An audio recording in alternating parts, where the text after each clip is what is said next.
Hello and welcome to another Age of Wonders 4 video here on the Mole Under Management channel. My name is ChaosMole and today we have to talk about the freedom of choice, or aka too many tomes.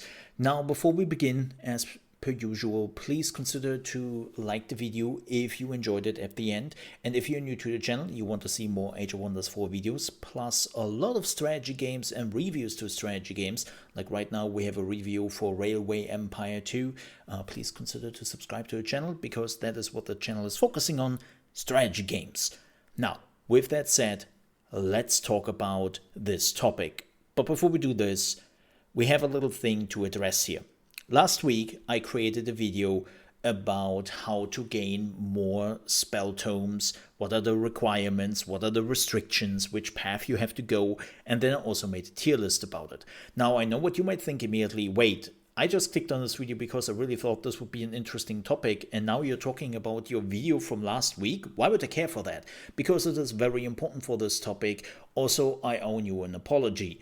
I screwed up last week. I was not aware that you could literally just say, okay, you know what? Cool that you all show me which tomes to choose next, like tier 1, tier 2, tier 3, tier 4, but I can just completely ignore that and choose whatever tome I like. And I wasn't aware of that. I have, I kid you not, nearly 100 hours in Age of Wonders 4, and I was not aware of this mechanic because I was always going with the in-game mechanic, where the game is offering me 2 tier 1 tomes, 2 tier 2 tomes, and so on and so forth, right? And I was just like, yeah, sure, that's how it works. And then, of course, people pointed out underneath the video that, Mole, this is totally not how it works. This is wrong information. Even though the rest is fine, this particular part is misinformation and doesn't really help people. And you know what? They are right on that. So, of course, this video is now listed. If you want to check it out, it's still down below in the video description, but I unlisted the video, and some people were even recommending to just redo it. The problem is I don't really have the script anymore, and I just have done it and all that. Like it would take me too much time for what it actually would do in the end. So I will unlist it. I'm truly sorry about this. Yes, I could argue that I wasn't aware of this, and I should have. What I should have done is quadruple check on if I could not just brute force this method and evade this method the developer is giving to us to choose our tomes. I should have done that. I didn't, because I thought this is it and this is how it always goes. And that is on me.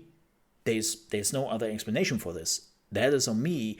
I screwed up, and that was my mistake, and I'm truly sorry for that, especially because that is the last thing I really want on my channel. I want to give you accurate information, and even if there is just a small discrepancy, which is just outright wrong, I feel like I failed you, and I failed the quality standards I set for myself. So when people started to point this out last week, I was devastated, because that's not what I want to deliver. Now again, as a new viewer, you might ask yourself, why are you telling me that, dude? I'm not interested in your life story. Because it gets us to the actual topic today, and that is the choice of freedom when it comes to the spell tomes. The problem with that is, as I said before, you can just choose whatever tome you so desire, as long as you have the requirements, of course, and it's not a tier 5 tome, because the tier 5 tome you can only have one in the game you are playing.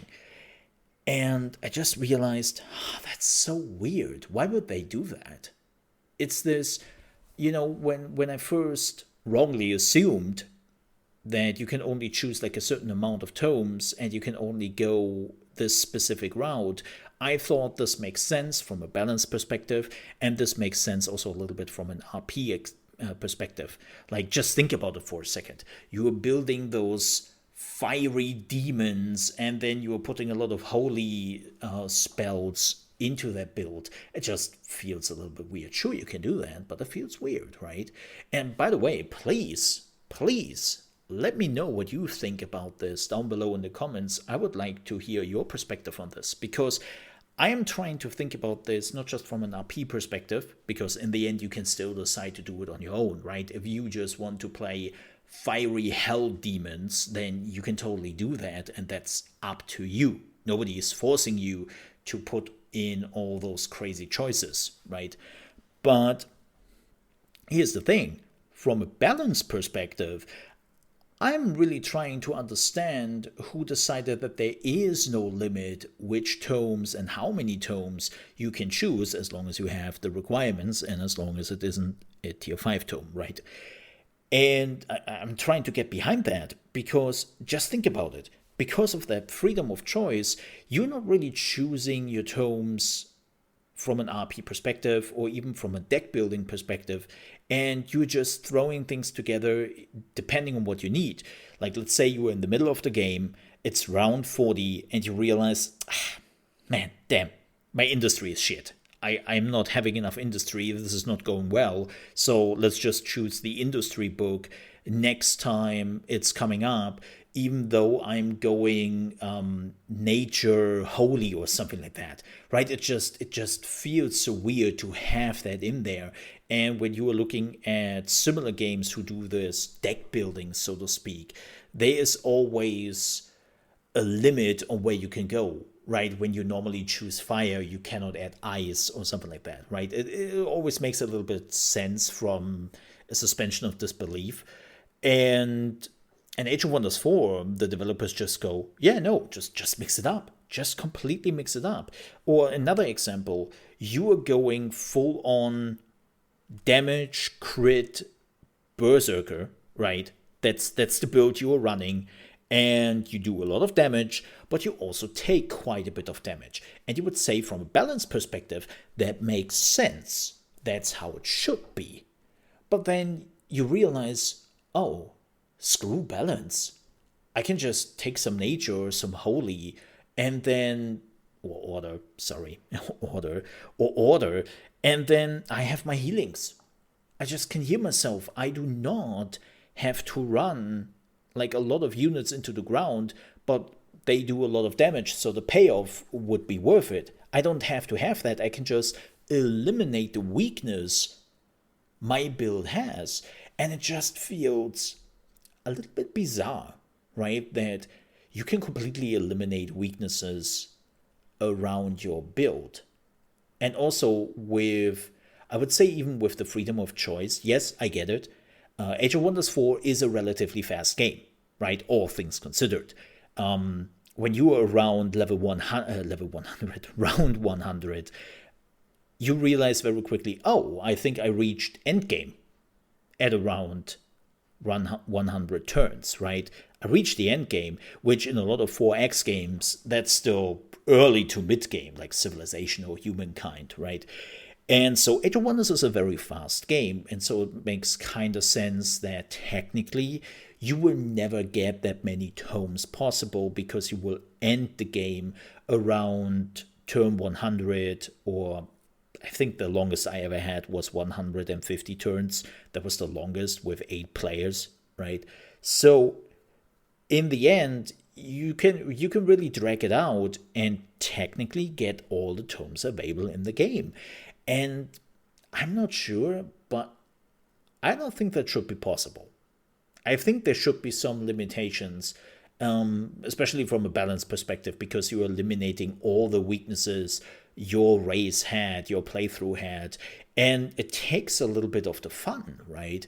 Again, you can, of course, just choose to say, nah, you know what, I just like follow the RP rules. I'm following like a certain rule set. But then there's also the perfectionist in me who is just going, no, I want to play this efficient. I want to have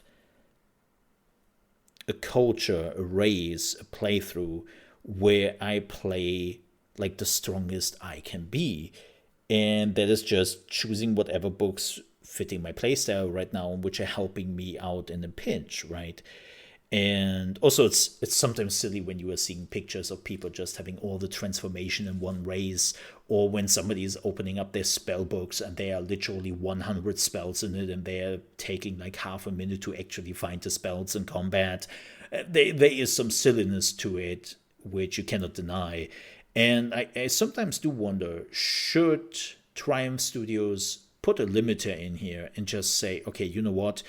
There is now a limited amount of books you are able to choose from, right? Or is that already too late and people got kind of used to the whole idea that they can just take whatever tome they want for their build, right? I'm really curious about that. Let me know below in the comments. With that said, I am done with this video. Thank you so much for watching. Again, thank you also so much for everyone who pointed out that grave mistake I made. I really do appreciate that, and I'm truly sorry about that. I have to do better than that. And with that said, thank you so much for watching. I hope to see you next time. Stay safe. Bye-bye.